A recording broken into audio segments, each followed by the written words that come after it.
तो आपकी training approach है no extreme diet no hard workout पे बेस्ड है, ये ट्रेडिशनल फिटनेस से कैसे डिफरेंट है?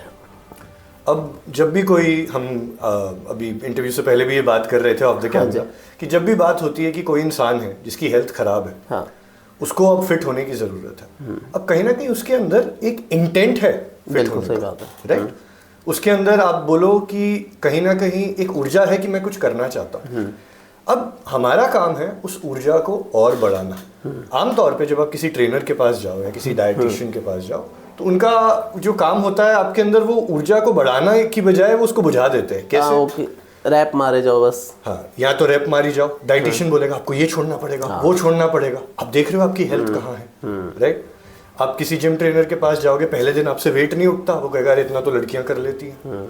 तो कहीं ना कहीं वो जो थोड़ी सी ऊर्जा आपके अंदर जाती है, डीमोरलाइज ज्यादा हो जाता है, डीमोरलाइज आप हो जाते हो और वो ऊर्जा जो है वो जलने से पहले बुझ जाती है। हाँ जी। हमारा काम है कि फिटनेस को सिंप्लीफाई करके आपके अंदर ये सोच का परिवर्तन लेके आना, ये माइंडसेट का शिफ्ट लेके आना कि जो चीजें आप ऑलरेडी करते हो उन्हें करने के साथ साथ आप अपनी फिटनेस जो है उसे मेंटेन कर सकते हो। एक एग्जांपल देता हूँ। yes. हमारे जो बड़े बूढ़े हैं, दादा परदादा, जो हमसे हेल्दी लाइफ जीते थे, हाँ जी, आपने कभी उनको देखा था कि वो जिंदगी में रिस्ट्रिक्शन कर रहे हैं किसी टाइप की? वो तो सब कुछ खाते पीते सब कुछ खाते थे। हाँ। वो जानते थे कि खाने पीने के बाद ऐसा क्या करना है कि उस खाने को पचा पाए। उनको पता था कि अपनी जिंदगी में एक अनुशासन या डिसिप्लिन कैसे लाना है।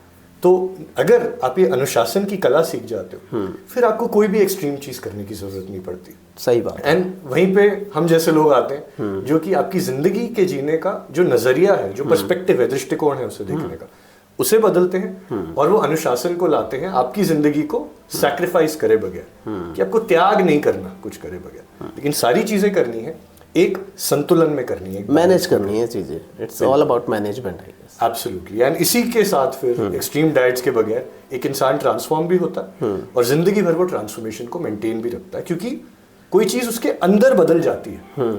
वो एक आपने शायद शेर सुना होगा, लोग कहते हैं गालिब का कि धूल चेहरे पे थी आईना साफ करता रहा। हाँ, तो चेहरे की धूल को साफ करने में हम आपकी मदद करते हैं ताकि आप बार बार आईने पे कपड़ा ना रगड़ते रहो।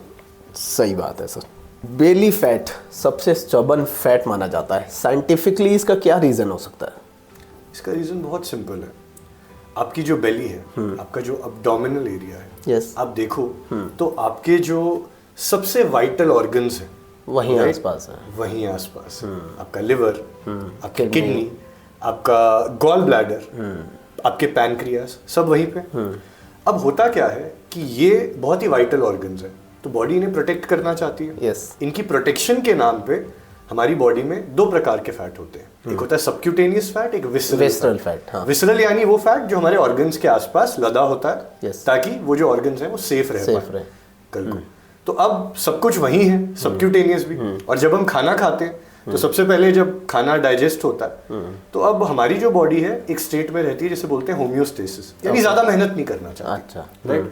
तो अब जहाँ पे खाना गया वहीं पे आसपास इसको रख जमा कर लो। तो अब आप सोचो कि विसरल और सबक्यूटेनियस फैट दोनों जहाँ पे होता है वो एरिया जो सबसे ज्यादा प्रोन होता है उसका वो होता है आपका बेली। इसीलिए आप देखोगे कि बेली फैट जो है एक बहुत बड़ी समस्या बनती है और सबसे पहले जो वेट है वो आपकी बेली पे आता है और सबसे लेट एंड में जाता भी एंड में वहीं से जाता है। सही बात है।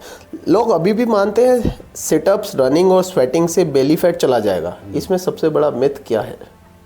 इससे वही जो मैंने आपको भी बताया था ना कि धूल चेहरे पे और आईना साफ करते रहते हैं। अब मेन चीज है कि फैट को घटाने का जो तरीका है वो है कि आप पहले फैट को समझें। आप ये चीज समझें कि फैट दरअसल आपकी बॉडी पे चढ़ता कैसे। अब आपने खाना खाया, ठीक है, आपका खाना जो है आपकी बॉडी के लिए फ्यूल है, राइट? जैसे अब एक गाड़ी है आपकी, उसके लिए पेट्रोल है। बिल्कुल। अब गाड़ी में आप जब पेट्रोल ज्यादा डालोगे तो ओवरफ्लो करेगा। बॉडी के पास दो ऑप्शन होते हैं जब पेट्रोल ज्यादा बढ़ जाए। या तो बॉडी बोले मैं फट जाऊंगी, अब आप बॉडी ने आपको जिंदा रखना, या फिर बॉडी अपने आप को सस्टेन करने के लिए उसी एक्सेस फ्यूल को आपकी बॉडी में एनर्जी बना के स्टोर कर लेती है। उस एक्सेस एनर्जी को हम बोलते हैं फैट, राइट? तो अब जो वो फैट है आपकी बॉडी के आसपास स्टोर हो गया। अब आप सोचो आपने एक्सरसाइज करी, ठीक है, एक्सरसाइज करके आपने बेली के आसपास के मसल्स को ट्रेन किया, राइट, लेकिन फैट पे तो कोई जो है इफेक्ट असर पड़ा ही नहीं नहीं, पड़ा, हाँ। असर नहीं पड़ा, आपने मसल्स को ट्रेन किया। फैट को घटाने के लिए आपको अपनी बॉडी को बोलना होगा कि ये जो एक्सेस एनर्जी आप इधर उधर स्टोर करके बैठे हो, इसे यूज करने का आपके पास अवसर है, उसे यूज करो। वो करने के लिए आपको अपनी बॉडी को एक कैलोरी डेफिसिट में रखना पड़ता है, यानी कि आप जो एक्सेस एनर्जी ले रहे हो उसे कम करो, जितना खाना आप खा रहे हो उसे कम करो, ताकि बॉडी के पास जो एक्सेस एनर्जी पड़ी है, जो ऊर्जा भरी पड़ी है फैट बन के, वो बॉडी के पास एक अवसर हो उसे यूज करने का। अच्छा। अब जब वो यूज होनी शुरू होती है तो आपका जो फैट है वो ओवरऑल आपकी बॉडी से कम होना शुरू हो जाता है। ओके। लेकिन जब हम सिटअप्स कर रहे हैं, एक्सरसाइज कर रहे हैं, तो हम क्या कर रहे हैं, हम तो उस मसल को स्ट्रॉन्ग कर रहे हैं, फैट पे तो डायरेक्टली कोई इंपैक्ट है ही नहीं। हाँ। तो इसी के चलते लोग सोचते हैं मैं ज्यादा सिटअप मारूंगा, ज्यादा कसरत करूंगा। वो सिर्फ, अब सोचो एक परिंदा दो परों के साथ उड़ता है, वो एक ही पर को फड़फड़ा रहे, दूसरा जो पर है कैलोरी तो डेफिसिट, गिरेगा ही फिर। हाँ, वो पर चल ही नहीं रहा, तो परिंदा चाह के भी उड़ नहीं पाएगा।